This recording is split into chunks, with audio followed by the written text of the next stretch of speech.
Julieta, tu informe.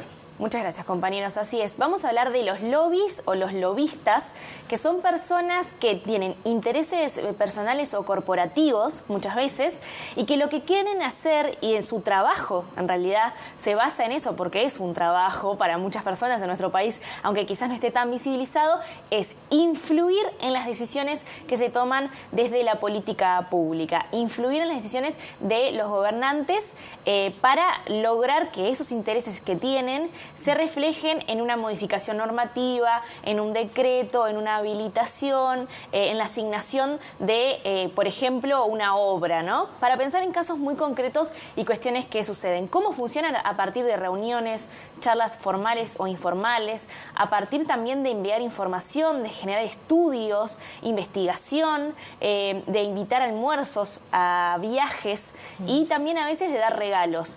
En ese panorama también pueden entrar muchas cosas ilegales, como lo son las coimas, pero los lobbies en sí no son ilegales. Que una persona, un grupo busque influir no es ilegal. Lo que sucede, y lo que sucede en nuestro país, es que se empieza a generar una gran asimetría entre quienes pueden influir y quienes no, representando también sus intereses personales o grupales que muchas veces, a veces quien tiene más dinero, quien viene de empresas más grandes, puede influir más que otros. Entonces, en nuestro país no existe regulación al respecto. Justo Sebastián Fleitas, el economista Sebastián Fleitas, hizo hace poco una columna No Toquen Nada sobre este tema y mencionaba más de 30 países que tienen regulación de los lobbies, ya sea leyes o algunas normativas al respecto. Y también mencionaba que Uruguay es un país pequeño y que hay que tener atención en eso, porque ya sabemos que acá nos conocemos todos, entonces muchas veces puede haber conflictos de intereses. Bien, ¿y cuáles son las experiencias más cercanas que tenemos en cuanto a regulación de estos lobbies? Voy a contar una experiencia cercana porque hay experiencias en Perú, en Colombia, en México, en Argentina hay normativa al respecto, no hay una ley, pero una ley muy buena que es la ley chilena, que voy a pasar a mostrarles algunas de las cosas que dice esta ley, porque además se ha evaluado como muy positiva, es una normativa reciente, por lo tanto está actualizada, y le voy a comentar cómo es justamente la ley del lobby chilena. Vamos a ver en la primera placa que muestra cuál es el objetivo de esta ley. En la siguiente placa, que muestra exactamente aquí. Objetivo de esta ley es proteger la transparencia en las decisiones públicas, procurando que éstas se tomen en función del bien común y no de intereses particulares.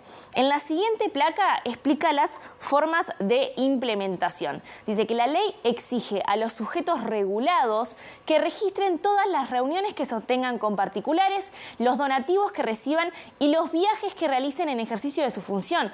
Todo esto queda en los registros de agenda pública, que deberá ser publicada y actualizada al menos una vez al mes en los sitios electrónicos en los que se publica la información de transparencia activa. Esto significa que todas las personas pueden acceder a esta información vinculada a qué es lo que hacen los políticos y las políticas. Y en la tercera placa vamos a ver ¿a quiénes regula esta ley chilena? Y regula a las personas que en razón de su función o cargo tienen atribuciones para tomar decisiones relevantes y las personas que puedan influir decisivamente en quienes tienen esas atribuciones y que reciben regularmente una remuneración, porque como le decíamos, esto es un trabajo. Este es un ejemplo de normativa, no es el único.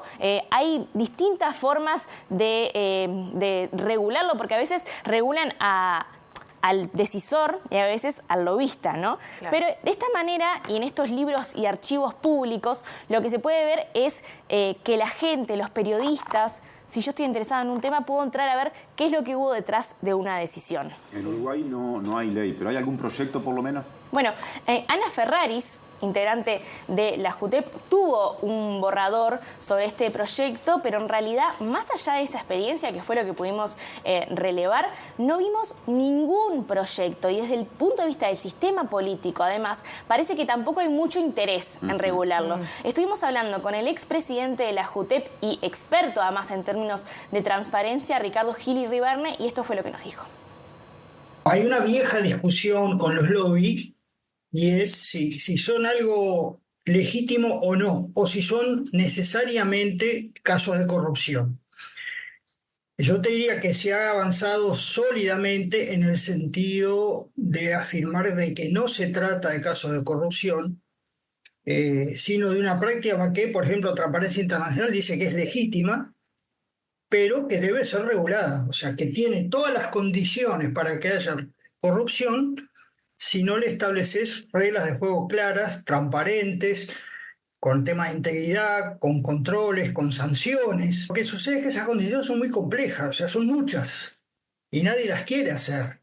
Lo fácil es decir, bueno, no, eso es algo raro, y si lo legislamos reconocemos que existe, y mejor no reconocer que existe. Hay mucho para hacer, pocas ganas, y en año electoral yo prefiero que no se haga nada, porque lo que se haga va a ser para la tribuna, y las cosas por la tribuna está demostrado que no sirven, y está demostrado que estas cosas no se arreglan con una ley, como no se arregla con una ley el financiamiento de los partidos políticos ni la corrupción. Es un problema de sinceramiento, de reconocer los problemas que tenemos y estar dispuestos a dar la batalla para que esos temas no nos ganen, porque si nos ganan a nosotros pierde la democracia.